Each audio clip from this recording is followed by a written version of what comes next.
جی، سنہ 35 کے واقعات مدینہ منورہ میں جن صوبوں کے والی حضرت عثمان رضی اللہ تعالیٰ عنہ کے ساتھ کے ہمراہ مکہ مکرمہ سے آئے تھے، وہ سب یکے بعد دیگرے اپنے اپنے صوبوں کی طرف رخصت ہو گئے۔ آخر میں حضرت معاویہ بھی رخصت ہونے کے لیے حضرت عثمان کی خدمت میں حاضر ہوئے اور عرض کیا کہ مجھ کو اندیشہ معلوم ہوتا ہے کہیں آپ پر حملہ نہ ہو اور آپ اس کی مدافعت نہ کر سکیں۔ مناسب یہ معلوم ہوتا ہے کہ آپ میرے ساتھ ملک شام کی جانب چلیں، وہاں تمام اہل شام میرے فرما بردار اور شریک کار ہیں۔ حضرت عثمان نے جواب دیا کہ کسی حالت میں میں حضرت صلی اللہ علیہ وسلم کا قرب و ہمسائیگی ترک نہیں کر سکتا۔ یہ سن کر حضرت امیر معاویہ نے کہا کہ اچھا، اجازت دیجیے کہ میں ایک زبردست لشکر ملک شام سے آپ کی حفاظت کے لیے بھیج دوں کہ وہ مدینہ میں مقیم رہے۔ حضرت عثمان نے فرمایا کہ میں حضرت صلی اللہ علیہ وسلم کے پڑوسیوں یعنی مدینہ والوں کو تنگ نہیں کرنا چاہتا۔ یہ سن کر حضرت معاویہ نے کہا آپ ضرور دھوکہ کھائیں گے۔ حضرت عثمان اس کے جواب میں کہا حسبی اللہ و نعم الوکیل، یہ کہہ کر خاموش ہو گئے۔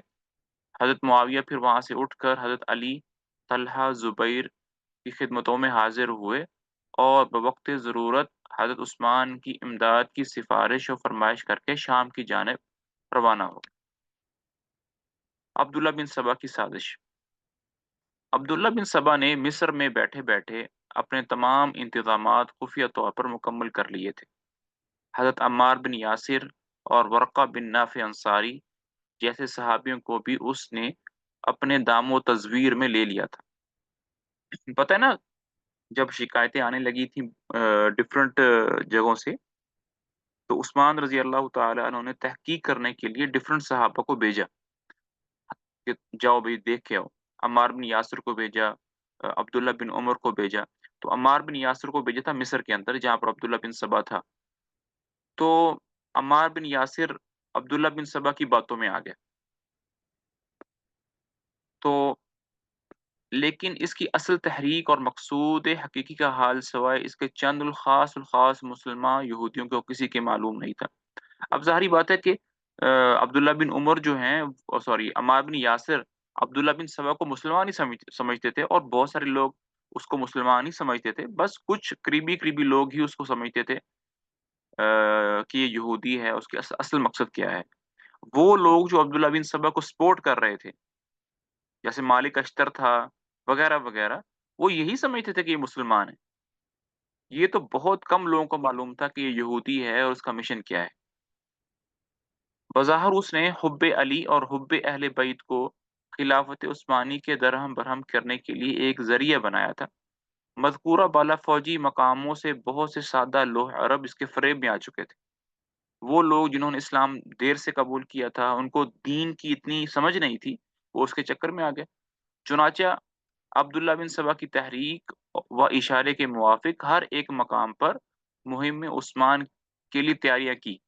ہر مقام اور ہر گروہ کے آدمی اس بات پر متفق تھے کہ حضرت عثمان کو معزول یا قتل کر دیا جائے، لیکن اس کے بعد خلیفہ کس کو بنایا جائے، اس میں اختلاف تھا۔ کوئی حضرت علی کا نام لیتا، کوئی زبیر کو بہتر سمجھتا، کوئی طلحہ کو خلافت کے لیے موضوع سمجھتا۔ چونکہ عبداللہ بن سبا کو اسلام سے کوئی ہمدردی تو تھی ہی نہیں، اس کا مقصد صرف عثمان کی مخالفت تھی، لہذا اس نے حضرت علی کی حمایت و محبت کے بہانے کو اس موقع پر زیادہ استعمال کرنا ترک کر دیا اور لوگوں کو آئندہ خلافت کے انتخاب میں مختلف الخیال دے کر ان کے حال پر چھوڑ دیا۔ وہ کہتا جی مجھے نہیں پتا جس نے بننا ہے بن جائے، میرا کام تو عثمان کو ہٹانا ہے۔ فتنہ پرداز قافلوں کی روانگی۔ سب سے پہلے 1000 آدمیوں کا ایک قافلہ مشہور کر کے کہ ہم حج کرنے جاتے ہیں، مصر سے روانہ ہوا۔ اس قافلے میں عبد الرحمن بن عدیس، کنانہ بشر یمنی، سودان بن عمران وغیرہ شامل تھے۔ اس قافلے کا سردار غافقی بن حرب مکی تھا۔ تجویز کی گئی کہ مصر سے یہ 1000 آدمی سب کے سب ایک ہی مرتبہ ایک ساتھ روانہ نہ ہوں، بلکہ مختلف اوقات میں یکے بعد دیگرے 4 چھوٹے چھوٹے قافلوں کی شکل میں روانہ ہوں اور آگے کئی منزل کے بعد مل کر سب ایک قافلہ بن جائیں۔ چنانچہ ایسا ہی ہوا۔ 1000 کا قافلہ مقام کوفہ سے مالک اشتر کی سرداری میں اسی اہتمام کے ساتھ یعنی 4 حصوں میں منقسم ہو کر روانہ ہوا۔ اس قافلہ میں زید بن صفوان عبدی، زیاد بن النضر حارثی، عبداللہ بن عماصم عامری بھی شامل تھے۔ اسی طرح 1000 کا قافلہ ہرقوس بن زہیر سعدی کی سرداری میں بصرہ سے روانہ ہوا، جس میں حکیم بن جبلہ، بشر بن شریح قیسی وغیرہ شامل تھے۔ یہ تمام قافلے ماہ شوال یعنی عید کے بعد 35 میں اپنے اپنے شہروں سے روانہ ہوئے، اور سب نے یہ مشہور کیا کہ ہم حج ادا کرنے جاتے ہیں۔ ان سب نے آپس میں پہلے ہی سے یہ تجویز پختہ کر لی تھی کہ اس مرتبہ امیر المومنین عثمان بن عفان کو ضرور معزول یا قتل کریں گے۔ اپنے اپنے مقاموں سے ٹکڑے ٹکڑے ہو کر روانہ ہوئے، پھر سب یکجا ہوئے۔ اس کے بعد چند منزلیں طے کر کے تینوں صوبوں کے قافلے مل کر ایک ہو گئے، اور سب کے سب مل کر مدینہ منورہ کی طرف روانہ ہوئے۔ یعنی حج کرنے کے لیے نہیں گئے، وہ کہاں چلے گئے؟ قتل کرنے کے لیے چلے گئے نا، ان کو ہاں، قتل کرنے کے لیے ہاں، مدینہ چلے ادھر گئے۔ دینا چلے گئے، جی۔ اب یہاں پر میں ایک بات آپ کو یہ سمجھانا چاہتا ہوں کہ دیکھیں، چاہے 1000 کا قافلہ ہو، چاہے 2000 کا قافلہ ہو، ان 2000 کے قافلوں میں دو طرح کے لوگ تھے۔ پہلی قسم، پہلی کیٹیگری وہ ہے جو عبداللہ بن سبا ہے، جو کہ یہودی ہے، اور اس کے خاصم خاص بھائی لوگ ہیں۔ اب اس میں ایک آدمی کا ذکر نہیں کیا، پتہ نہیں کیوں نہیں کیا، اس کا نام تھا خراس، جو کہ عبداللہ بن سبا کا کزن کہہ لیں، بھائی کہہ لیں۔ مطلب 3 4 5 6 10 15 لوگ تھے جو یہ جانتے تھے کہ ہمیں اسلام سے کوئی غرض نہیں ہے، کون خلیفہ بنتا ہے کون خلیفہ نہیں بنتا، کس پر ظلم ہوتا ہے کس پر ظلم نہیں ہوتا، ڈزنٹ میٹر، ہمیں صرف اسلام کو ختم کرنا ہے، ہمیں صرف مسلمانوں کو آپس میں لڑانا ہے، ہمیں صرف اسلام کو درہم برہم کرنا ہے۔ یہ 5 7 10 15 قسم کے لوگ تھے عبداللہ بن سبا کے۔ باقی جو 1500 1700 1800 1900 لوگ تھے، وہ سنسیئر تھے اسلام کے ساتھ، وہ یہی سمجھ رہے تھے کہ واقعی ہی حضرت عثمان ظلم کرتے ہیں، واقعی ہی حضرت علی کو ہونا چاہیے، وہ مسلمان تھے، وہ یہی سمجھتے کہ حضرت عثمان غلط کر رہے ہیں، حضرت عثمان کو ہٹا کر ہم اسلام کی ہیلپ کر رہے ہیں۔ سمجھ میں آ رہی ہے نا بات؟ جی جی جی سر۔ ہاں، وہ یہی سمجھتے تھے کہ ہم جہاد کرنے کے لیے جا رہے ہیں، ہم اسلام کی ہیلپ کرنے کے لیے جا رہے ہیں، وغیرہ وغیرہ۔ تو دو طرح کے لوگ ہیں، اس لیے آگے آگے دیکھیں گے کہ وہ لوگ، مطلب جو لوگ یہ سمجھتے تھے کہ ہم اسلام کی ہیلپ کرنے کے لیے جا رہے ہیں، وہ قرآن سے استدلال کر رہے ہیں، وہ حدیثیں پڑھ پڑھ کے سنا رہے ہیں کہ بھئی یہ دیکھو ایسا لکھا ہوا ہے، وغیرہ وغیرہ۔ اسی لیے کچھ صحابہ کچھ تابعین بھی ان کے چنگل میں آ گئے اپنے اپنے۔ ہاں ٹھیک ہے۔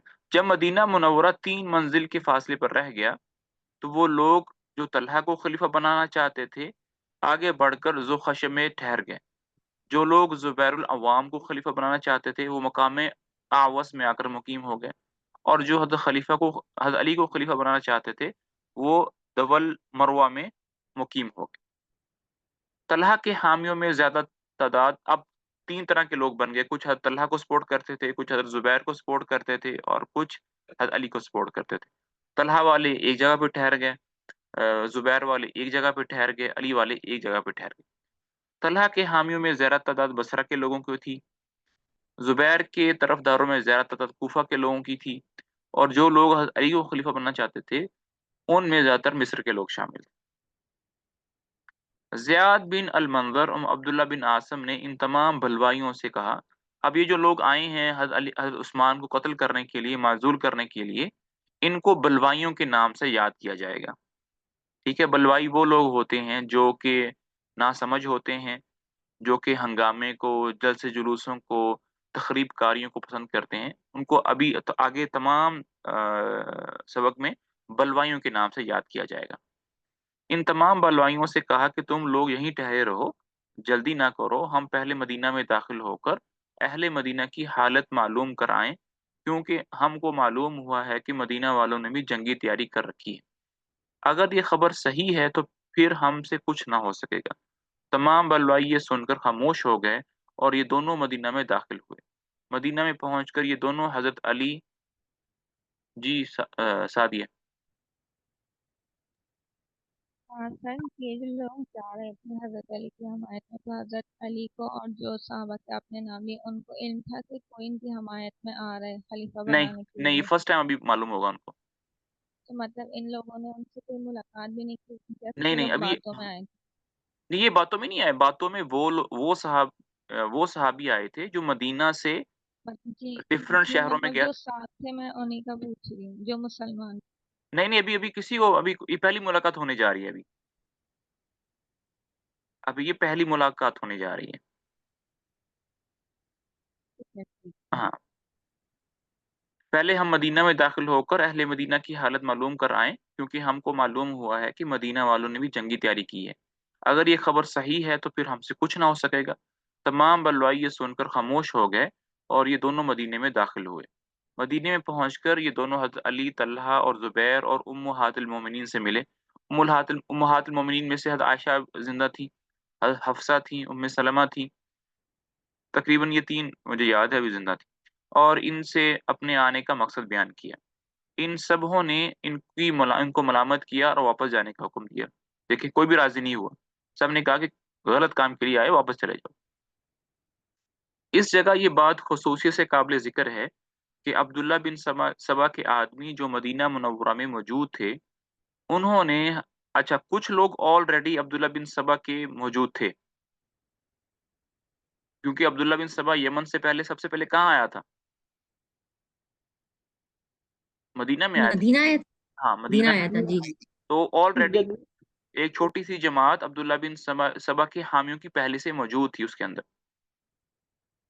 تو انہوں نے حضرت علی، طلحہ، زبیر اور امہات المومنین کے نام سے بہت سے خطوط لکھ لکھ کر کوفہ، بصرہ اور مصر کے ان لوگوں کے نام روانہ کیے جو ان بزرگوں کے نام سے عقیدت رکھتے تھے اور عبداللہ بن سبا کے دام تزویر میں پورے اور یقینی طور سے نہیں پھنسے تھے.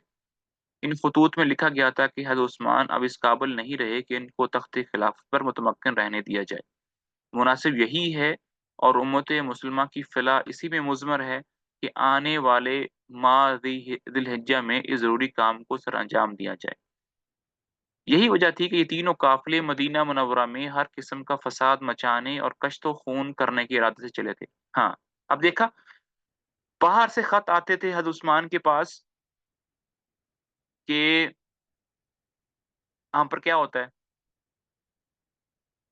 ظلم ظلم ہوتا ہوتا ہے، ہے، ظلم ہوتا ہے. ظلم ہوتا ہے، ہاں صحیح. مدینے سے باہر خط جاتے تھے کہ حضرت عثمان جو ہیں وہ اس قابل نہیں رہے کہ خلافت کر سکیں، اس لیے آپ آ جاؤ آپ لوگ. تو ان کو ہٹاتے ہیں، تو دونوں طرف سے خط جا رہے ہیں. اور اچھا. یہی سمجھ رہے ہیں کہ اسلام کی فلاح اسی میں ہی ہے کہ حضرت عثمان کو ہٹایا جائے. تو ان کے ذہنوں میں ان کی کیا کہتے ہیں، ان کے بنایا گیا ہے، ان کو سمجھایا گیا ہے، ان کی فیلنگ کی گئی ہے کہ یہ ایک اچھا کام ہے. اب وہ اچھا کام کرنے کے لیے آئے ہیں سوائے کچھ لوگوں کے بس. تو یہاں سے جو خط جاتے تھے، مدینہ سے جو خط جاتے تھے، وہ پتہ نہیں کس طرح انہوں نے حضرت عثمان کی جو مہر تھی جو وہ خط پہ لگتی تھی وہ اس کی ڈپلیکیٹ بنوا لی، پتہ نہیں کس طرح سے. تو کچھ خط ایسے بھی گئے ہیں جو بھی انشاءاللہ آگے آئے گا. تو امت مسلمہ کی فلاح اسی میں مضمر ہے کہ آنے والے ماہ ذی الحجہ میں اس ضروری کام کو سر انجام دے دیا جائے. یہی وجہ تھی کہ یہ تینوں قافلے مدینہ منورہ میں ہر قسم کا فساد مچانے اور کشت و خون کرنے کے ارادے سے چلے تھے. 3,000 آدمیوں کا کیا حوصلہ تھا کہ وہ اس مدینہ تو نبی پر تصرف کرتے اور زبردستی اپنے ارادے پورے کرنے کے عزم سے آتے. جس مدینہ پر جنگ احزاب کی کثیر و تعداد کفار دخل نہ پا سکے. جنگ احزاب کس جنگ کا نام ہے؟ جنگ خندق. جنگ خندق کا. تقریباً 10,000 لوگ جنگ احزاب میں کفار میں سے جمع ہوئے تھے مدینہ کے ارد گرد. ان بلوائیوں کی یہی شیری اور دلیری تھی کہ مدینہ کے اکابر سب ہماری حمایت پر آمادہ ہیں اور ہم جو کچھ کریں گے گویا ان کی منشا کو پورا کریں گے. مدینہ میں جب ہر ایک بزرگ نے ان کی آمد کو نامناسب قرار دیا تو انہوں نے مدینہ میں کسی قسم کی مستعدی اور جنگی تیاری بھی نہ دیکھی. تو انہوں نے اس بزرگوں کی مخالفت رائے کو مصلحت اندیشی پر معمول کیا اور واپس جا کر تمام بلوائیوں کے نمائندوں اور سرداروں کو جمع کیا. اچھا، ہوا کیا کہ جب یہ حضرات گئے ادھر مدینہ کے اندر اور انہوں نے دیکھا کہ